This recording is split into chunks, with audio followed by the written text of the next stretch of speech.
이용해야지 우리가. 이용한다는 것보다도 그분께 구해야지. 주신다는데 구하라, 두드려라, 문이 열릴 것이라고 했잖아요. 두드려봐요. 두드리면 기도로 두드리면 천국문을 두드리면 하나님 문을 열어주신다고. 근데 그것이 내가 원하는 응답이 아닐지라도 하나님 우리에게 가장 좋은 것으로 반드시 주신다. 왜 그럼 구하고 찾고 두드리면 반드시 주신다고 했잖아. 그러면 그걸 잘 생각해야 돼. 우리가 생각하기를 왜 하나님은 내가 구한 대로 안 주시지? 그럴 수도 있어. 근데 그게 우리에게 주실 수 있는 최선의 제일 좋은 거야. 우리가 생각하면 하나님의 생각은 더 높고 넓기 때문에. 사람의 생각과 하나님의 생각은 하늘이 높은 것 같이 땅에서 하늘이 높은 것 같이 높다고 했잖아요. 그러니까 기도하면 반드시 이루어져. 그것이 잠깐 기다려라. 바로 주실 수도 있지만 잠깐 기다려라. 그건 안 된다라는 것도 응답이에요. 왜? 너에겐 그것이 아직 네 영적 수준에는 받으면 안 된다. 타락한다. 받으면. 그래서 안 줄 수도 있어. 그동안 때가 되면 성숙하게 되면 믿음의 성숙이 오면 다 주셔. 기도하면 다 되는 거예요. 그러니까 한마디로. 우리가 생각하는 방법대로 응답되는 게 아니고 하나님의 방법대로. 근데 하나님 방법이 제일 좋은 거다는 거 항상 믿어야 돼. 우리가 그걸. 우리보다 더 잘하시니까 우리는 미래를 모르잖아. 우리 상황을 모르잖아. 요셉을 생각해봐. 요셉이 끌려갔을 때 얼마나 기도를 해줬어. 요셉이 근데 기도 하나님 저한테 하나님 저 왜 이래요? 저 그냥 여기서 보디발 집에서 평안하게 살기를 원합니다. 그냥 열심히 또 여기 일하면서 또 총무도 됐지만 그냥 편안하게 원합니다. 근데 갑자기 감옥으로 떨어지고 어려운 길로 떨어지고 계속 떨어져. 근데 그게 하나님의 뜻이었잖아. 나중에 총리가 되고. 그러니까 우리가 생각하는 것과 하나님의 생각은 다르다. 봐봐요. 우리는 아담과 하와가 하나님 앞에서 반역하고 하나님의 사랑을 선택하지 않고 죄를 서로 사랑하게 된 결과 염려와 걱정이 생긴 겁니다. 죄가 들어오면서 염려와 걱정이 생긴 거야. 죄는 하나님과 우리를 끊어놓으니까. 연결고리, 생명줄.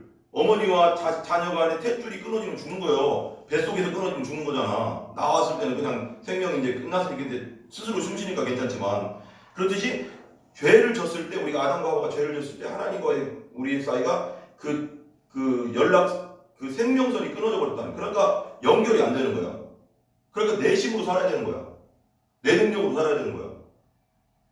하나님 뭐라고 했어? 너는 저주를 받아서 땀 흘려서 일하지 않으면 너는 먹지 못할 것이다. 이제부터 내가 고생해야 되는 거야. 내 힘으로 살아야 되는 거야. 내 능력으로 살아야 되는 거야. 고생인 거야. 그리고 땅은 저주를 받아도 가시, 영동기와 잡초들이 막 난다고 했잖아. 그럼 우리가 또 잡초 다 뽑아줘야 되잖아. 여자는 해산의 고통을 주고. 그러니까 하나님이 그냥 끊어지니까 모든 게 고통으로 가는 거야. 고통. 근데 예수님이 오셔서 그걸 해결한 거야. 죄값을 치러버리고 이제는 아버지를 아버지라고 부를 수 있는 관계가 생명선이 연결된 거야. 그러니까 이제는 구해도 되는 거야. 구하란 말이야. 하나님께 담대히 나가서 구하라잖아요. 그렇죠? 하나님을 주인 삼고 하나님만 섬길 때 아무 걱정 없이 에덴 동산에서 평화롭게 먹을 것, 입을 것 걱정 없이 살고 있었습니다. 왜냐하면 그분은 전지전능하시고 무소부재하시기 때문입니다. 모든 것을 하시고 모든 것을 아시고 어디에 없는 곳이 없는 그분 안에 있기 때문에 걱정이 없는 거예요. 우리는 이제 예수님 안에 있다는 건 하나님 안에 있다는 거예요. 연결됐다는 거예요. 그러나 뱀 사탄은 유혹 가운데 야와의 하나님께서 먹지 말라고 하는 선악을 알게 하는 나무 열매를 먹고 우리는 모든 자유, 하나님 안에서 완전한 자유를 잃어버리게 되었다.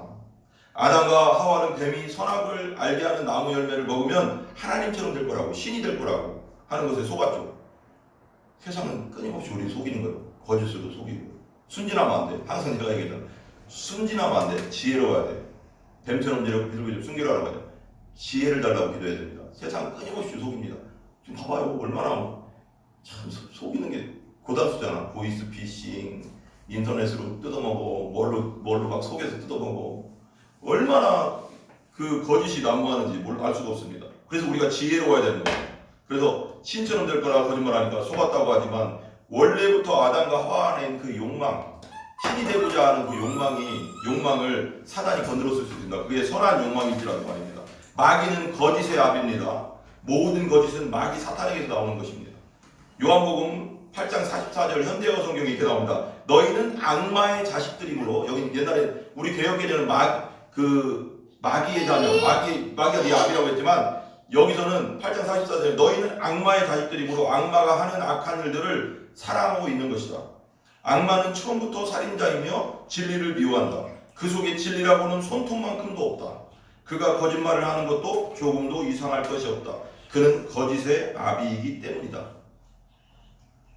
거짓말은 어디서부터 나오냐? 마귀에게서부터 나오는 거야. 내가 거짓말을 하고 있는 게 아니라 마귀의 자녀니까 마귀의 자식처럼 거짓말한다.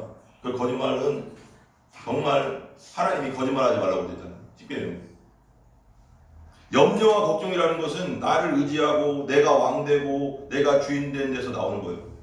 왜 그럴까요? 내 힘으로 살려고 하니까. 내가 왕이다 그러면 내가 내 힘으로 살아야 되잖아. 이제부터 하나님이 왕이다 그러면 하나님이 나를 도와주실 텐데, 하나님이 주인이다 하나님이 그럼 나를 도와주시고 나를 이끌어 주실 텐데, 하나님 필요 없어요. 내가 주인할 거예요. 내가 왕할 거예요. 그럼 네 맘대로 살아봐라. 근데 내겐 자원이 없어. 더 다 떨어져 이제. 우리가 옛날에 그 얘기했잖아요. 나무 가지에서 떨어지면 살아있는 거가 그 꽃나무에서 꽃을 꺾었어. 그러면 금방은 화려하고 죽지 않은 것 같지만 이미 죽은 거잖아. 10일 있으면 며칠 있으면 다 시들잖아. 우리 똑같은 존재예요. 우리가 죄성으로 태어나서 엄마 뱃속에서 태어나는 순간부터 우리는 죽어가고 있는 거야. 죄 때문에, 원죄 때문에. 그리고 80대면 죽잖아요. 시들어가는 거예요. 가고 있어 우리 지금. 내가 나의 삶의 주인이고 내가 나의 삶의 왕이니 모든 것을 내가 책임져야 하는 것입니다. 그래서 하나님께서 다윗을 좋아하시는 이유가 뭐냐? 하나님 마음에 합했다는 게 뭐냐면 항상 다윗은 자기가 왕이 되었지만 하나님을 왕으로 삼고 하나님 주인 삼고 끊임없이 물어보잖아. 그게 기도잖아. 하나님 어떻게 할까요? 하나님 이렇게 할까요? 저렇게 할까요? 작은 것까지 다 물어보니까 하나님이 이쁘신 거야. 진짜 자는 날만 의지하는구나. 하나님께 영광 돌리는 게 뭐냐면 하나님만 의지하는 게 영광 돌리는 거야. 내가 마음대로 사는 게 영광을 못 돌리는 거야. 하나님을 의지하고 하나님을 의지하는 자체고 하나님 믿고 순종하고 하나님 따라가는 자체가 영광을 돌리고 있는 거야. 내가 지금 영광이 특별한 게 아니야. 뭐 잘해서 내 영광 그거 이렇게 내가 어디 예를 들면 연예인 대상 받아서 하는 게 영광 돌린다.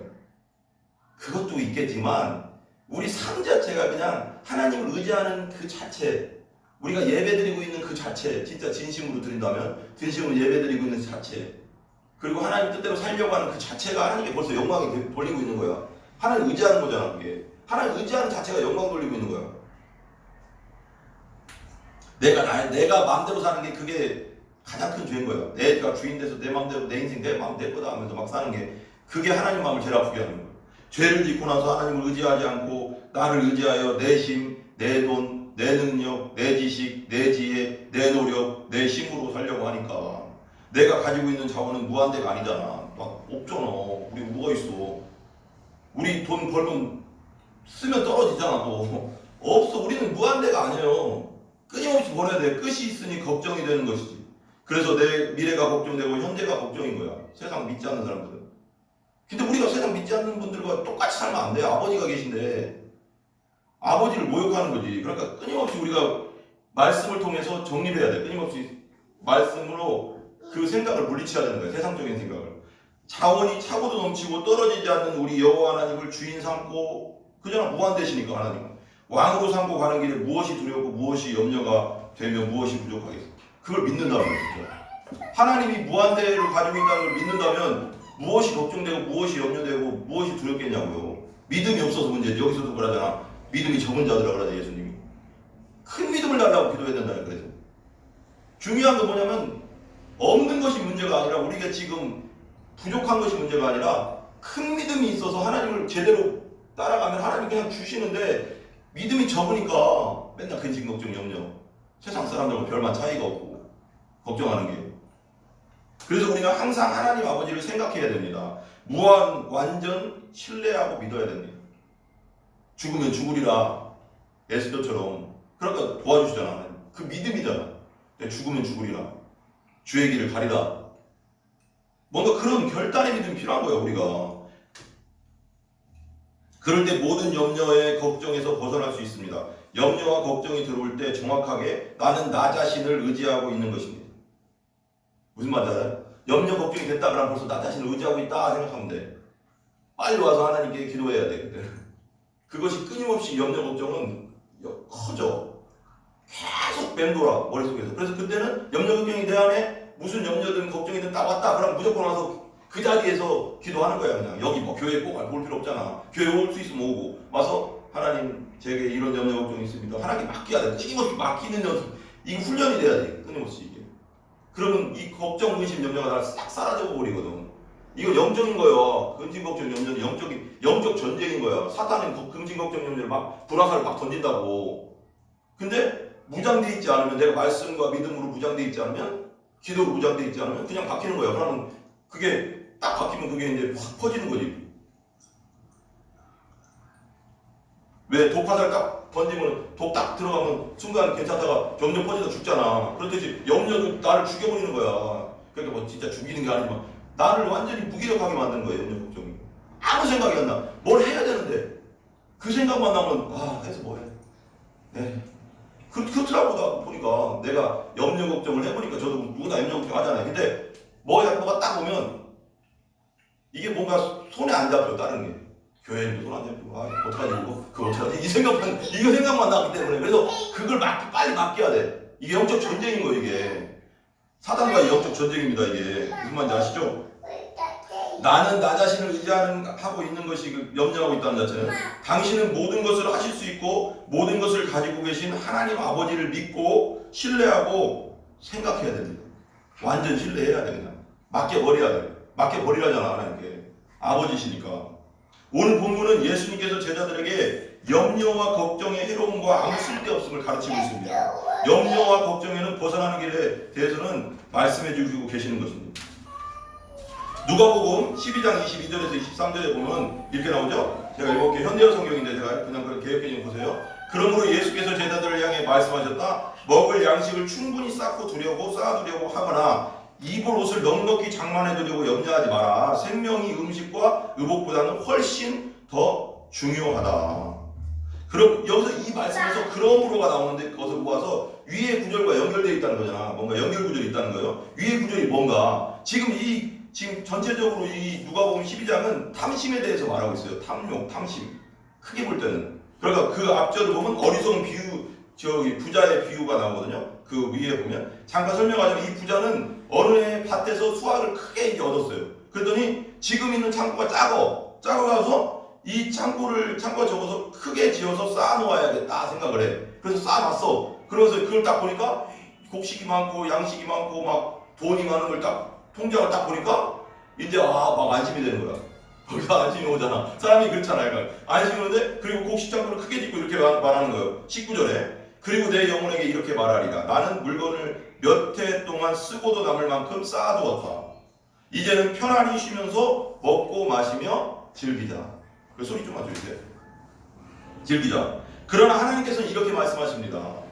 누가복음 12장 20절에 하나님께서 이렇게 말하는 거예요. 나는 이렇게 말했어. 부자는 이제 충분하다. 내 평생 먹고 살아도 되겠다. 평생 먹고 살아도 남는 돈이 있다. 평생 먹고 살아도 먹을 양식이 창고에 쌓여있다. 이렇게 말하고 이제 만족하고 있었단 말이에요. 근데 그날 밤에 하나님이 나타난 거예요. 꿈속에 나타났더니 나타나서 이렇게 말씀하시는 거예요. 누가복음 12장 20절에 그러나 하나님께서 그에게 말씀하셨다. 어리석은 자야. 그러니까 여기서 이제 뒤에 보면 여기 뒷구절에 보면 구제랑 이거랑 연결되는데요. 그러니까 하나님께서는 탐심을 버리라는 거야. 네게 충분하게 먹고 네 가족이 먹고 살고 있으면 그 나머지는 하늘나라를 위해서 하나님 나라를 위해서 사용해라. 영혼 구원을 위해서 사용해라. 구제하는 데 사용해라. 그거예요. 보면 뒷구절에 보면. 그러니까 하나님 말씀하시려 어리석은 자야 오늘 밤에 내가 네 영혼을 찾아가리라. 그러고 나면 네가 모은 재산이 다 누구의 차지가 되겠느냐. 꿈속에 나타난 거야. 근데 내가 만족하고 이렇게 하고 있는데 좋다. 나 평생 걱정 없다 이제 그렇게 하고 있는데 왕창 돈 이제 벌고 나서 나 평생 걱정 없다. 그런데 갑자기 그날 밤 나타나더니 심장마비로 날 데리고 가겠다고 하니 이거 얼마나 답답해서 미치는 거 아니야. 그러니까 그런 뜻이 한마디로 만족하 나 너무 좋다. 나 돈 많이 벌었다. 이제 좋다. 나 평생 걱정 없다. 노후 걱정 다 됐다.